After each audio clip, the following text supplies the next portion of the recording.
উপস্থিতির জন্য ধন্যবাদ। এক্সপ্লেন করতে চলেছি the legendary life of queen Liu পর্ব 28। প্রথমে দেখাতে থাকে যে রাজকীয় চিকিৎসক ইউ চ্যাং এদিকে রানী জিনফেং কে রূপচর্চার বিষয়ে জ্ঞান দিচ্ছে। এখানেই সে বলে বসে যে সমস্ত মানুষই সৌন্দর্য ডিজার্ভ করে। জিনফেং এর মাথায় একটা বুদ্ধি আসে আর সে বলে ইউ চ্যাং কে যে সে খুব ভালো কাজ করেছে, এবার সে তার মাকে খুঁজতে পারবে। এদিকে দেখায় রাজা ঝ্যাং তার ঘরে সুয়ানের সাথে কথা বলছে। সুয়ান বলছে রাজা ঝ্যাংকে যে রাজা ঝ্যাং এর মুয়ান প্যালেসে যাওয়ার আগে কোনো সৈন্য সম্মত নিয়ে যাওয়া উচিত বলে এর কোনো প্রয়োজন নেই, সে নিজেই গিয়ে যাচ করে দেখতে চায়। কমান্ডার সু তাকে যা খবরাখবর দিয়েছে সেই বিষয়েও সে চেক করে দেখেছে। এটা তো একদম ঠিক যে মুয়ান প্যালেস লিউসি দ্বারা অবরুদ্ধ করার পরই তার ম্যাডাম ইউফুকে কেউ তুলে নিয়ে গেছে। মুয়ান বলে রাজা ঝ্যাংকে যে তারও তার সাথে যাওয়া উচিত। ঝ্যাং বলে না, লিউসিকে কে অবহেলা করেছে সেটা সে নিজে দেখতে চায়। মুয়ান বলে এমপ্রেস ডাওগার জানতে পারলে যে রাজা ঝ্যাংকে সুয়ান এমনি ছেড়ে দিয়েছে সে তার মাথা কেটে নেবে। ঝ্যাং বলে এমপ্রেস ডাওগার যদি জানতে পারে তাহলে সে যদি সুয়ানের মাথা না কাটে তাহলে সে তার মাথা কেটে নেবে। এদিকে দেখা ইউ চ্যাং রানী জিনফেংকে নিয়ে মুয়ান প্যালেসে এসে গেছে। মানে তারা চারিদিকে এদিক সেদিক ভালো করে খুঁজে দেখতে থাকছে। উনি ইউ চ্যাং একটা ঘরের মধ্যে জিনফেংকে নিয়ে গিয়ে বলতে থাকে যে এখানের মধ্যে দিয়েই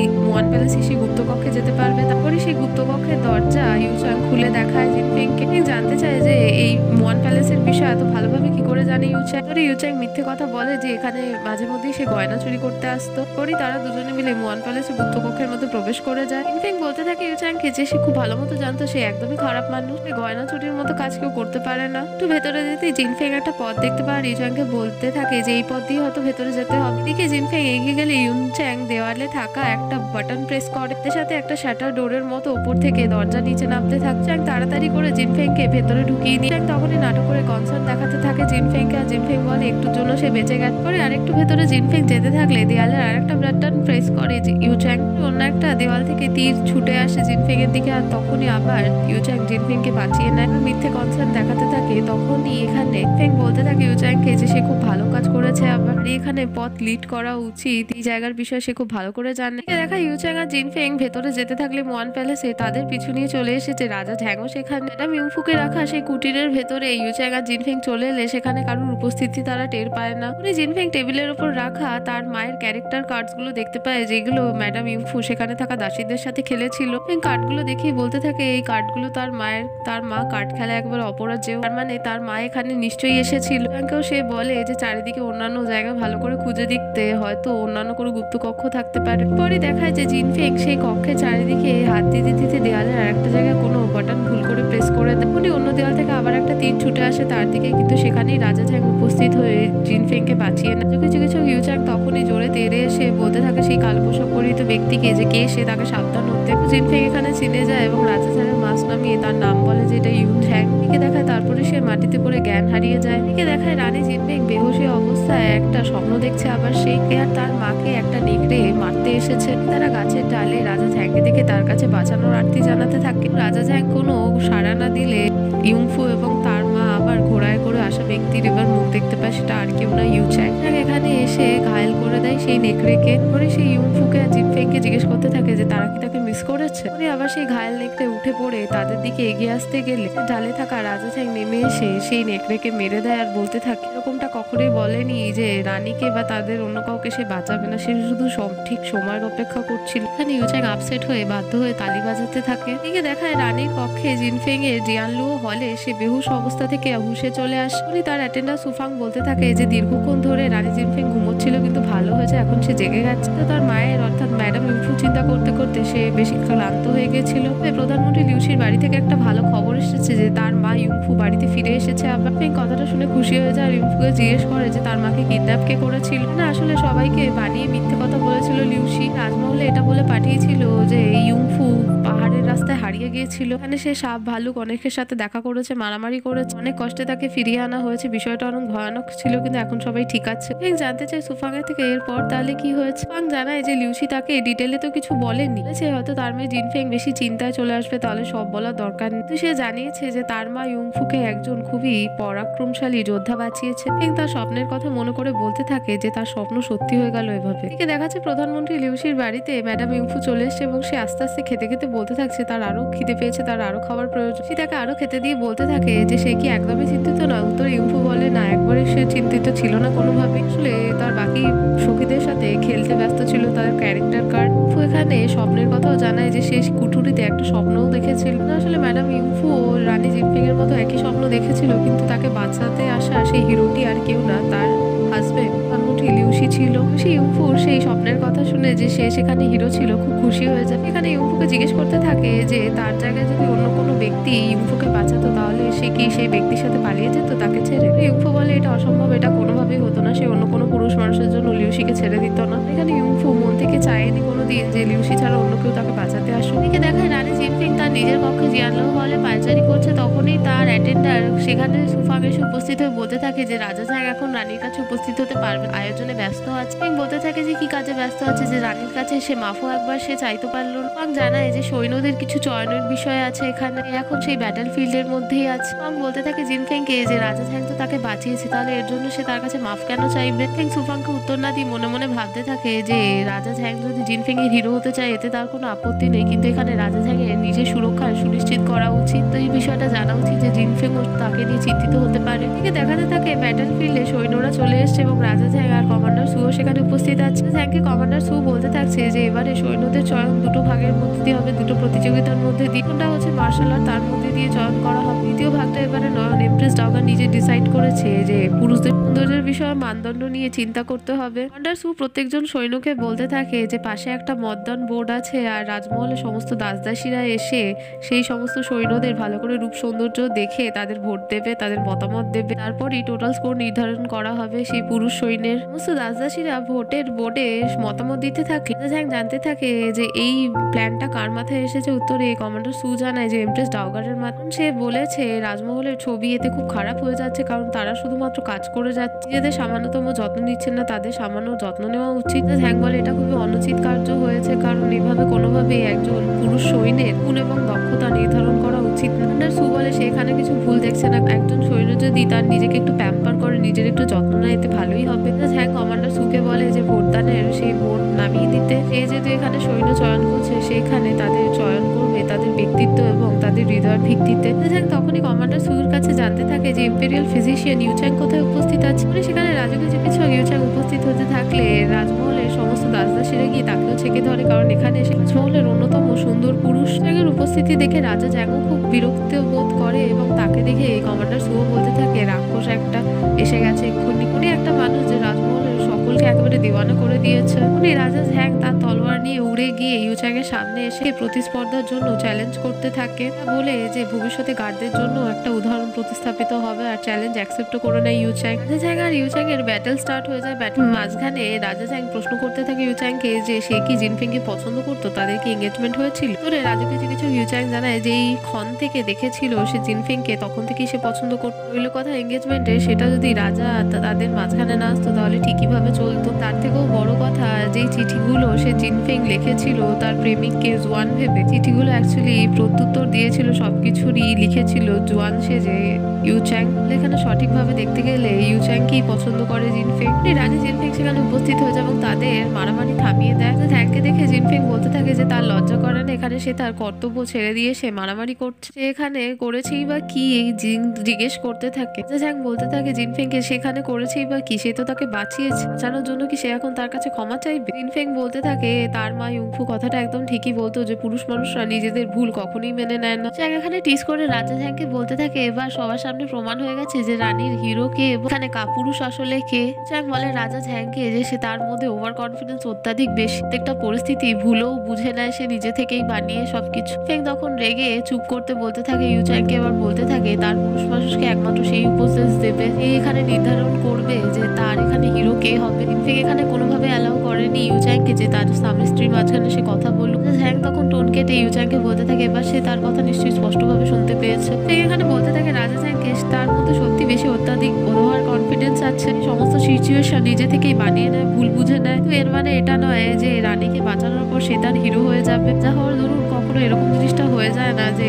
রানীর ফিলিংকে সে অদেখা করে দেবে, কোনো রকমের কোনো গুরুত্বই সে তাকে দেবে না। ঝ্যাং এখানে কনফিউজ হয়ে যায় আর কিছুই বুঝতে পারে না। এদিকে দেখা কমান্ডার সু রাজধানীর লোকেদের শান্ত করার চেষ্টা করছে, তাদের বোঝানোর চেষ্টা করছে যে রাজা ঝ্যাং তাদের সন্তোষজনক উত্তর ঠিকই দেবে। সেখানে সমস্ত লোকেরা কমপ্লেন করতে থাকে যে জিউ রাজ্যের সমস্ত লোক এসে স্বতন্ত্রভাবে রাজধানীর মধ্যে ঘুরে বেড়াচ্ছে এবং তাদের মানুষদের বিরক্ত করছে। একজন মানুষ জানায় যে জিউ রাজ্যের লোকেরা তার দোকানে ঢুকে এসেছিল এবং তার অ্যান্টিক জিনিসপত্র ভেঙে চুরে দিয়েছে। তার থেকেও বড় কথা, তার একটা ফালতু পোষ্য ছিল 10 বছরের উপরে, তাকে দিয়ে চলে গেছে। একজন জানায় তার ঘরে ঢুকে এসেছিল এবং তার শৌচালয় ব্যবহার করেছে, কিন্তু সেখানে কোনো রকমের ফ্লাশ ইউজ না করেই চলে গেছে।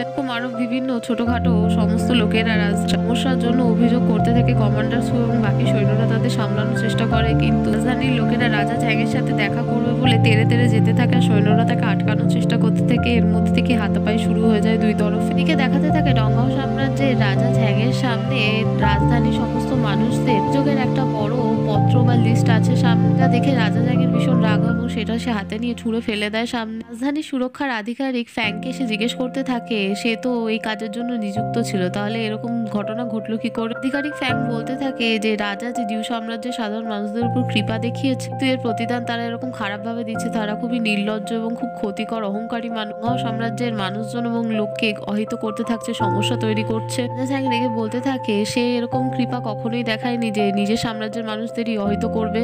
জিউ সাম্রাজ্যের মানুষরা এসে এখানে রাজা ঝ্যাং এখানে প্রধানমন্ত্রী লিউশির থেকে তার মতামত জানতে চায়। প্রধানমন্ত্রী লিউশি বলতে থাকে রাজা ঝ্যাংকে যে রাজা ঝ্যাংকে আর বিষয়ে চিন্তা করতে হবে না এইসব বিষয় নিয়ে, কারণ আজকে সকালে এই জিউ সাম্রাজ্যের সমস্ত দূতেরা চলে গেছে। রাজা ঝ্যাংকে লিউশি কথা দিচ্ছে যে এই সমস্ত বিষয় নিয়ে আর কোনো সমস্যা হবে না। এখানে তাকে আশ্বস্ত করারও চেষ্টা করছে। রাজা ঝ্যাং বলতে থাকে যে সেটেলমেন্টের দায়িত্ব সে লিউশিকে দিয়েছিল, আর দূতেদের সেভাবে চলে কেন যেতে দিল। লিউশির মতে কি এখানে সাধারণ মানুষের প্রাণ চলে যাওয়াটা খুবই স্বাভাবিক বিষয়। রাজা ঝ্যাং তার থেকে স্পষ্টীকরণ চাইছে, তার মতামত দিয়ে। লিউশি জানায় উত্তরে রাজা ঝ্যাংকে যে সে এখানে কি ভাবছে সেটা ম্যাটার করে না, জিউ সাম্রাজ্যের লোকেরা আর রাজারা কি ভাবছে সেটা ম্যাটার করে। এখান থেকে দেখা কমান্ডার সু এসে প্রধানমন্ত্রী লিউশি আর রাজা ঝ্যাংকে বলতে থাকছে যে রাজ্যের রাজধানীর লোকেরা খুবই অসভ্য হয়ে গেছে, কথা কোনোভাবেই শোনেনি, উল্টে তাদের সাথে হাতাপাই করে তার অবস্থা এখন খারাপ হয়ে গেছে। সেখানে টিস করে কমান্ডার সুকে বলতে থাকে যে রাজকীয় অঙ্গরক্ষক সৈন্যের কাজ এত সহজ হবে সে ভাবলো কি করে। এখানে রাজধানীর লোকেদের সে সভ্য বলে তার কর্তব্য দায়িত্বকে অবহেলা করছে।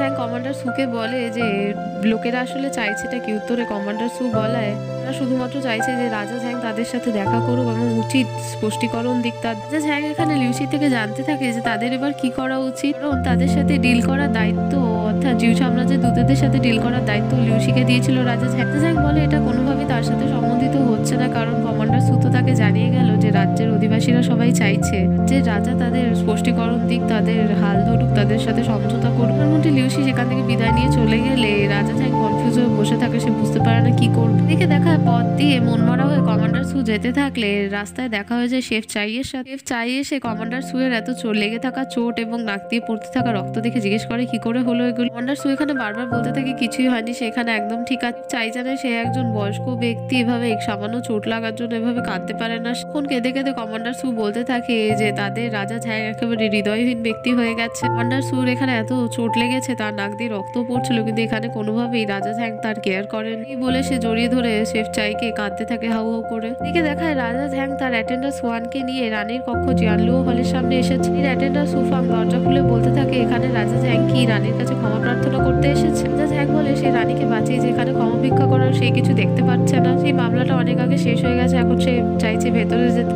তখনই এই দরজা রাজা ঝ্যাং আর সোয়ানের মুখের উপর বন্ধ করে দিয়ে বলে রানী তাকে আদেশ দিয়েছে রাজা ঝ্যাং যতক্ষণ তার কাছে ক্ষমা না চাইতে আসবে জিয়াংলো হলে যেন তাকে স্বাগত না জানানো হয়। এসে রানী জিনফিংকে বলতে থাকে যে তার কি চিন্তা হচ্ছে না, রাজা ঝ্যাং যদি তার কাছে আর কখনো না আসে বা তার কাছ থেকে ক্ষমা না চায় তাহলে। ফেং জানায় সুফাংকে যে তার চিন্তাধারা তার কাছে আর জিনফেংয়ের চিন্তাধারা জিনফেংয়ের কাছে তো ভুল, যেহেতু এখানে রাজা ঝ্যাংয়ের ছিল তাহলে এখানে তার উচিত ক্ষমা চাওয়া। ফাং বলে রানী জিনফেংকে যে সে রাজা ঝ্যাং রাজ্যের শাসক, সে সব থেকে প্রতিষ্ঠিত একজন ব্যক্তি, তার উপর কেউ কথা বলেন খেতাব অনুযায়ী কি এখানে সে কিছু ভুল করলেও তার ক্ষমা চাওয়া উচিত। ফেং জানায় যে সে সাধারণ একজন মানুষের মতো, সাধারণ মানুষ প্রথমের মতোই খান পান করে, ঘুমোয়, ঘুম থেকে জাগে, সাধারণ হিসেবে সাধারণের মতো সাধারণভাবে কিছু ভুল করলে ক্ষমা প্রার্থনা। দিকে দেখা হঠাৎ করে জিনফেং আর সুফান পথ দিয়ে যেতে থাকলে তাদের পথ আটকে দাঁড়ায় রাজা ঝ্যাং আর তাদের অ্যাটেন্ডার সুয়ান। ফেং পথ আটকানোর কারণ জানতে চাইলে রাজা ঝ্যাং বলতে থাকে যে এগুলো কি হচ্ছে, তার সাথে কথা বলছে না কেন, তাকে কেন বারবার এটা বলছে তাকে ক্ষমা চাইতে হবে, ক্ষমা প্রার্থনা করার মতো এখানে প্রথমত কি কাজ করেছে। অভিযুক্ত এখানে রাজা ঝ্যাংয়ের আছে জিনফেং এর প্রতি। এখানে জানতে চায় যে জিনফেং আর ইউচ্যাং এর সম্পর্কটা আসলে কি। ইউচ্যাং আর জিনফেং একে অপরকে অনেক পত্র লিখেছিল বিয়ের আগে, তার মানে এখানে এটাই দাঁড়াচ্ছে যে জিনফেংও পছন্দ করে ইউচ্যাং। এর এখানে ভীষণ রাগ হয়ে যায়, সে বলতে থাকে রাজার সাহস থাকলে দ্বিতীয়বার বলুক। তখন একটু কনফিউজ হয়ে ভয় পেয়ে বলতে থাকে হয়তো অতটা বেশি পছন্দ করে না, কিন্তু তাদের মধ্যে সম্পর্ক তো একটা আছে। এখানে রাজা ঝ্যাং স্পষ্টীকরণ চাইছে রানী জিনফেং এর থেকে। তখনই সুফাংকে নিয়ে যেতে যেতে বলতে থাকে রাজা ঝ্যাংকে যে সে এখন তার কক্ষ জিয়ানলু হলে যাচ্ছে এবং সেই কক্ষটা পুরো পত্র দিয়ে ভরে দেবে। এখানে সে এটা বলতে চাইছে যে রাজকীয় চিকিৎসক ইউচাংকে সে এত বেশি চিঠি লিখবে তাতে রানীর কক্ষ জিয়ানলু হল একেবারে ভরে যায়। ঝ্যাং আর তার অ্যাটেন্ডার সুয়ান আবার চুপ করে দাঁড়িয়ে দেয়, কিছু বুঝতে পারে না। এদিকে দেখায় রাজকুমার ডুয়ানিউন চোং কক্ষে উপস্থিত হয়েছে রাজা ঝ্যাংকে। এখানে সে চুপচাপ বসে থাকতে দেখে বলতে থাকে যে সে কোন বিষয়টা নিয়ে চিন্তিত। রাজা রানী জিনফেং আর রাজকীয় চিকিৎসক ইউচাং এদের দুজনের চিঠিপত্রের বিষয় দিয়ে কি কমান্ডার সুর সাথে যে আজকে যে ঘটনা ঘটেছে সকালে রাজ্যবাসীদের সেই বিষয়ে। কমান্ডার সু চুপ করিয়ে রাজকুমার চোংকে বলতে থাকে যে এইসব বিষয়ে প্রশ্ন না করতে, সে এখন সবকিছু নিয়ে মাথায় ঘেটে গুলিয়ে বসে আসে। এখানে নিজের মনে দুঃখের কথা রাজকুমার চোংকে বলতে থাকে আর বলতে থাকে যে চিকিৎসক ইউচাং এখানে রানী জিনফেং এর সাথে সম্পর্কে কেমন সে ভালো মতো জানেন। এখানে রানী জিনফেং এর নাম নিজের মুখে সম্বোধিত করে। এক রেগে বলতে থাকে রানীর নাম মুখে নেওয়ার সাহস তার হয় কি করে, সে কিভাবে করতে পারে, কি এখানে তার নাম নেওয়ার মুখে কোনো যোগ্যতা আছে? ঝ্যাংয়ের এখানে ভীষণ রাগ হচ্ছে যে রানীকে সে নিজের প্রাণের জোখিম নিয়ে বাঁচিয়েছে, কিন্তু সে এখানে কোনোভাবে খুশি না। সে চাইছে যে রাজা ঝ্যাং তার কাছে ক্ষমা প্রার্থনা করুক। থেকেও বড় কথা এখানে ঝ্যাংয়ের সব থেকে বেশি রাগ যে রাজকীয় চিকিৎসক ইউচাং আর রানী জিনফেং এর এত পত্র আদান প্রদান কেন হয়েছে। তোমার চোখ এখানে ঝ্যাংকে বলতে থাকে এই বিষয়ে সে কিছু করতেও পারবে না, কারণ বিষয়টা তার হাতের মধ্যে নেই, বিষয়টা অতীতে। ঝ্যাং বলে তাহলে এখানে তার রাগ করাটা সাজছে না, সে বলতে চাই। তোমার চোখ বলতে থাকে যে রাজা রাগ করবে কি করবে না এটা তার সম্পূর্ণ ব্যক্তিগত ব্যাপার। তো যা পত্র লেখালেখির বিষয় বা যা সম্পর্ক সবকিছু বিয়ের আগে ছিল, এগুলো নিয়ে এখন টানাটানি করে কোনো লাভ হবে না। ঝ্যাং এটা খুব ভালো মতো জানে যে রানী জিনফেং কতটা জেদি। রাজকুমার চোখ একটা ছোট উপদেশ দিচ্ছে রাজা ঝ্যাংকে, যেখানে তাদের কাপল হিসেবে উচিত সবসময় খুশি থাকা, একসাথে থাকা, অন্য ব্যক্তিকে নিয়ে কোনো সমঝোতা না করা। সব থেকে গুরুত্বপূর্ণ বিষয় হলো যে এই বিষয়টা এতটা গুরুত্বপূর্ণ। ঝ্যাং চোঙের থেকে জানতে চায় যে হঠাৎ করে সে রিলেশনশিপ অ্যাডভাইজার কেন হয়ে উঠেছে। কুমার চোং বলে যে ভালোবাসার সন্ধানে বলে একটা উপন্যাস এসেছে, এটা তাদের ডঙ্গাও সাম্রাজ্যের বেস্ট সেলার। এখন এটা ভালোবাসার সন্ধানের দ্বিতীয় ভাগের ৫ম সংস্করণ। সাম্রাজ্যে এই কথা নিয়েও চর্চা চলছে যে এই উপন্যাস যে পড়ে নেয় সে ভালোবাসার বিষয়ে একেবারে মাস্টার হয়ে যায়। রাজা ঝ্যাং রাজকুমার চোংকে বলতে থাকে এগুলো বেকার ফালতু জিনিস, তাকে এইসব নিয়ে মাথা না ঘামাতে। কুমার চোং বলে যে রাজা ঝ্যাংকে ক্ষমা চাইতে আবার ক্ষমা পাইয়ে দেওয়ার ব্যবস্থা রাজকুমার চোং ঠিকই করছে। এই উপন্যাসটা মোটামুটি পড়ে নিয়েছে এবং আরো কিছুটা পড়তে থাকছে এবং এখান থেকেই সে প্ল্যান নিয়ে তৈরি করে দেবে জিনিসপত্র। রাজা ঝ্যাংকে সে ঠিকই এখানে ক্ষমা পাইয়ে দিতে সাহায্য করে। দিকে দেখায় জিয়ানলু হলে অর্থাৎ রানী জিনফেং এর কক্ষে রাজকুমার চোং পাঠিয়েছে রাজা ঝ্যাংয়ের নাম কিছু গোলাপ ফুল এবং বলে পাঠিয়েছে রানীকে এর মতোই সুন্দর দেখতে এবং তার গুণাবলীর বৈশিষ্ট্য বিষয়েও বলেছে। এইসব কথা কোনোভাবেই খেয়ে না হারিয়ে সুফাংকে বলে সেটা অ্যাকসেপ্ট করে নিতে এবং তারপর দরজা বন্ধ করে দেয়। দ্বিতীয়বার একজন দাসী গিগো টেনে বলতে থাকে এটা মহারাজ ঝ্যাং পাঠিয়েছে তার জন্য। জিনফেং সুফাংকে সেটাও গ্রহণ করে নিতে বলে আর বলে ভেতরে গিয়ে তারা খাবে এটা এখন। দিকে দেখায় তৃতীয়বারের মতো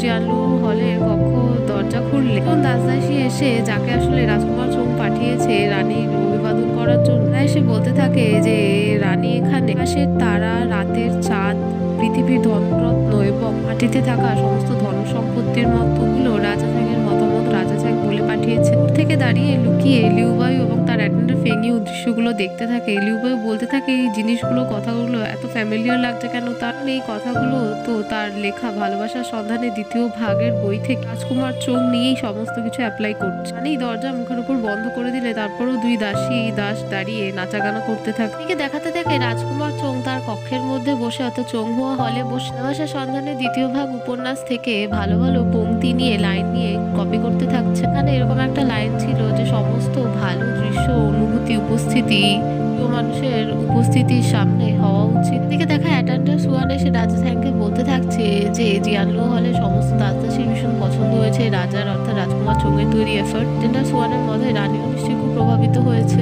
ঝ্যাং জানে তার ভাই রাজকুমার চোং তার জন্য অনেক কিছু করেছে, তাই সুয়ানকে বলে যে তার জন্য কালি আর পেপার আনতে, ওখানে কিছু তৈরি করে প্রস্তুত করার চেষ্টা করবে। এদিকে দেখা রানী জিনফেং নিজের কক্ষে রাজা ঝ্যাংয়ের পাঠানো সেই গিগোট খাচ্ছে, বলছে যে ঘুষ দিয়ে রাজা ঝ্যাং তাকে নিজের পেতে চাইছে আবার ফেরত করে। দেখা এখানে সুফাং হাও করে কাঁদতে থাকছে আর বলছে যে সে খুবই মার্মিক হয়ে গেছে রাজা ঝ্যাংয়ের এত এফোর্ট দেখে। জিনফেং বলে সে তো কখনো এরকম ভাবে মর্মাহত হওয়ার মতো কোনো কাজই চায়নি বা বলেনি, তো শুধুমাত্র বলেছিল রাজা ঝ্যাং তার কাছে ক্ষমা চাক তার ভুলের জন্য। সুফাং বলতে থাকে পুরুষ পুরুষ মানুষরা এরকমই হয়, তারা কখন কি করে কিছুই বুঝতে পারে না। এখানে সে রাজা ঝ্যাংয়ের এরকম এফর্ট দেখে যে সে একজন রাজা হয়েও এত কাজ করেছে এটা ভেবেই সে তার কষ্ট হচ্ছে। জিনফেং বলে সুফাংকে এবার সময় চলে এসেছে রাজা ঝ্যাংয়ের সাথে তার সামনাসামনি হয়ে কথা বলা। এদিকে দেখায় প্রধানমন্ত্রী লিউশির কাছে তার অ্যাটেন্ডার মিস্টার ইউ এসে বলতে থাকে রাজা ঝ্যাং তাদের রাজমহলের দেওয়ালে কিছু জিনিস লাগিয়েছে, তা ডিগ্রি জারি করে এবং তার মধ্যে লেখা জিনিসপত্র দিয়ে সে আশা করছে রাজ্যের রাজধানীর লোকেরা শান্ত হয়ে যাবে। লিউশি বলছে যে রাজা ঝ্যাংয়ের এইসব কোনো কাজেই কোনো কিছু পরিস্থিতি ঠিক হবে না। জানতে চায় মিস্টার ইউ এর থেকে যে রাজ্যের সব রাজধানীর মানুষরা কি শান্ত হয়ে গেছে। উত্তরে মিস্টার ইউ জানায় না, অবস্থা আরো খারাপ হয়েছে। লিউশি বলতে থাকে এটা একটা ভালো জিনিস হয়েছে, এইভাবে কাজটা হয়তো হয়ে যেতে পারে। ইউ বলতে থাকে যে লিউশির আদেশ অনুসারে মুয়ান প্যালেস আবার খুলে দেওয়া হয়েছে। মিস্টার ইউ এখানে জানতে চায় এটা করার কারণ কি। উত্তরে লিউশি জানায় যে এইভাবে করলে তারা চেক করতে সুবিধা হবে তাদের। ইউ জানে খুব ভালো হয়েছে, এটা খুবই একটা বুদ্ধিযুক্ত স্টেপ নিয়েছে সে জানিয়ে দেয় মিস্টার ইউকে যে জিউ রাজ্যের সমস্ত গতিবিধির ওপর সে যেন নজর রাখে ভালোভাবে। আর তার মনে হচ্ছে যে জিউ সাম্রাজ্যের যে রাজা সে এখন ধৈর্য হারিয়ে ফেলছে। মিস্টার ইউ সেখান থেকে চলে গেলে লিউশি আস্তে করে বলতে থাকে যে ঝড় আসতে চলেছে। দেখে রাজা ঝ্যাং তার অ্যাটেন্ডার সোয়ানের সাথে যাচ্ছে এবং কমান্ডার সু বলতে থাকছে রাজধানীর অবস্থা কোনোভাবেই শান্ত হচ্ছে না। তারা পোস্ট যেটা লাগিয়েছিল তাকে ডিগ্রি জারি করে, কিন্তু রাজধানীর মানুষ শান্ত হচ্ছে না, বরং সেই পোস্টটাকে ছিঁড়ে দিয়েছে। হয়তো তাদের পুনর্বার আবার এই কাজটাই করা উচিত। এখানে কোনো উত্তর দেয় না, বলে যে আর তারা কোনো কথা বলতে চায় না বলে চলে যায়। দিকে দেখায় রানী জিনফেং দেখা করতে এসেছে রাজা ঝ্যাংয়ের সাথে এবং রাজা ঝ্যাং মনে মনে বলছে যে চোঙের প্ল্যান কাজ করেছে। ওরা হয়তো রানীর এই প্রবলেমটার সাথে ভালোভাবে সওদা করে নিতে সফল হয়েছে। এখানে ঝ্যাংয়ের কাছে জানতে থাকে যে সে কি জানে এখানে সে কেন এসেছে। উত্তরে রাজা ঝ্যাং বলে তার সততার জন্য। রাজা ঝ্যাং জিজ্ঞেস করে জিনফেংকে সে কি এখনো রেগে আছে, তার এখানে মুডই বা কেমন আছে। উত্তরে রানী জিনফেং জানায় সে কোনোভাবেই রেগে নেই আর তার মুড সবসময় ভালো থাকে। জিনফেং বলে ঝ্যাংকে যে তাকে যতটা মূর্খ মনে করেছিল ততটাও সে মূর্খ না, যথেষ্ট স্মার্ট। জিনফেং বলে তবুও এখানে রাজা ঝ্যাংকে তার কাছে ক্ষমা চাইতেই হয়। রাজা ঝ্যাং বলে এখনো সে বুঝতে পারেনি এর কারণটা কি। একটা ড্রয়িং বার করে আর সেটা দেখে রাজা ঝ্যাংকে বলতে থাকে এমনি এমনি চলে গেল মুয়ান প্যালেস এবং তার মা অর্থাৎ ইউফুকে উদ্ধার করে আনলো, এটা ভালো কথা না। ঝ্যাং জিজ্ঞেস করে এতে ক্ষতিটা কোথায়। এখানে রানী জিনফেং বলে যে তারা দম্পতি, তাদের চর্চা করা উচিত ছিল, ব্যক্তিগত বীরত্ব তাকে না দেখালেও চল। জিনফেং বলে দ্বিতীয়বার যে মুয়ান প্যালেসে রানী যখন তীরবিদ্ধ হতে যাচ্ছিল তখন রাজা ঝ্যাং তাকে এসে আগে ভাগে বাঁচিয়েছে, তার নিজের পরোয়া না করে দূরে দাঁড়িয়ে সেখানে ইউ ঝ্যাং দেখছিল। ঝ্যাংয়ের মাথায় রাখা উচিত ছিল যে অন্যের সাহায্য করার আগে নিজের সহযোগিতা নিজের সাথে করে নেওয়া, নিজেকে রক্ষা করে নেওয়া উচিত। এখানে যদি রাজা ঝ্যাংয়ের কিছু হয়েছে তো তাহলে রানী তো বিধবা হয়ে যেত। ঝ্যাং রানী জিনফিংকে বলতে থাকে তাহলে কি এখানে সে রানীকে বাঁচিয়ে ভুল করেছে, সে এখানে রাজকীয় চিকিৎসক ইউ ঝ্যাংয়ের পক্ষ কেন নিচ্ছে। জিনফিং বলে এখন তারা শুধুমাত্র চর্চা করবে, কোনো রকমের আর্গুমেন্ট না।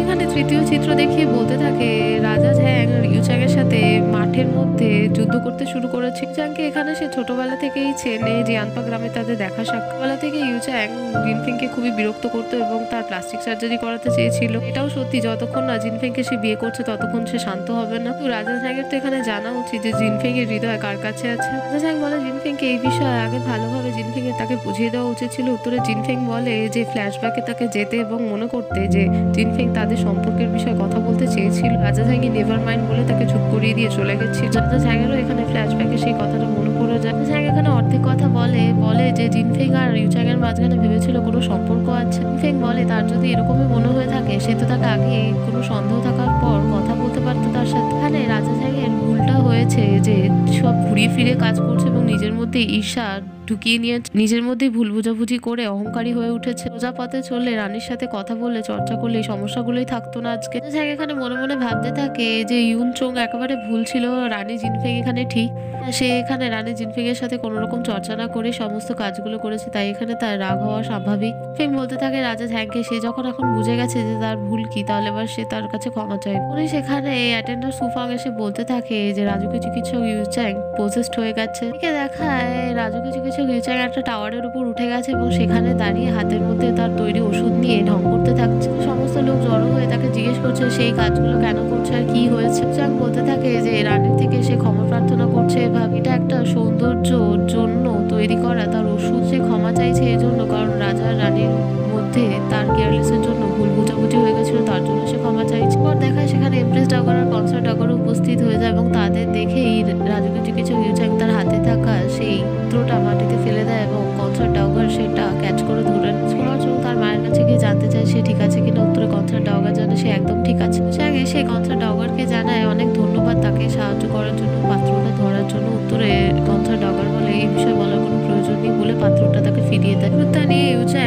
জিনফিং এর সামনে গেলে রাজা চ্যাং জিজ্ঞেস করে রাজকীয় চিকিৎসক ইউজাং বাদরের মতো আচরণ কেন করছে। চ্যাং জানায় রানী থেকে সে শুধুমাত্র ক্ষমা প্রার্থনা করতে চেয়েছিল, সেই কাজটাই করছে। পর রানীর কাছে সে ক্ষমা চায় আর রানী জিনফিং বলে খুব ভালো কথা, সে তার ভুল বুঝতে পেরেছে। এখানে সে প্রথমে যথেষ্ট সুন্দর আর সৌন্দর্যের জন্য তার কোনো কিছু প্রয়োজন নেই। জিনফিং এখানে এমপ্রেস ডাওগারকে বলে সবকিছু ঠিক আছে। উত্তর এমপ্রেস ডাওগার বলে খুব ভালো কথা, সবকিছু ঠিক আছে, এই দেখে তার ভালো লাগছে বলে সে চলে যায়। এখানে উপস্থিত থাকা লিউবাওয়ের মাথায় আবার গল্পের একটা প্লট চলে আসে। এইসব দৃশ্য দেখে সে তার কক্ষ উষ্ণ মহলে গিয়ে আবার নতুন গল্প লিখতে শুরু করে। কুমার চঙ্গু এখানে লিউবাওয়ের পেছন চলে আসে এবং তাকে জিজ্ঞেস করতে থাকে লিখতে দেখে সে কি করছে। লিউবাও কোনো উত্তর দেয়। উনি বায়োর পাশে টেবিলে থাকা ভালোবাসার খোঁজে দ্বিতীয় ভাগ বইটা দেখে চোং বলতে থাকে সে কি বইটা লিখছে। জানায় হ্যাঁ, সে এই বইয়ের লেখক নিজে। জিজ্ঞেস করে চোঙের থেকে সে কি বইটা পড়েছে। উত্তরে চোং বলতে থাকে অত্যাধিক উত্তেজিত হয়ে সেই বইটা শুধুমাত্র পড়েই নি, নিজের সাথে নিয়ে ঘুরে বেড়াচ্ছে। পুরো গল্পের ছোট ছোট জিনিস প্রশ্নগুলো সে তাকে করতে থাকে। এতে ভীষণ খুশি হয়ে যায় আর ভাবতে থাকে যে সেই গল্পটা কিভাবে পড়েছে এবং বইটাও সাথে নিয়ে ঘুরে বেড়াচ্ছে। এবং জানায় যে এই বইয়ের এই উপন্যাসের সব থেকে বড় প্রশংসক অর্থাৎ ফ্যান সে লিউবায়ু। এখানে বায়ু যেহেতু পুরো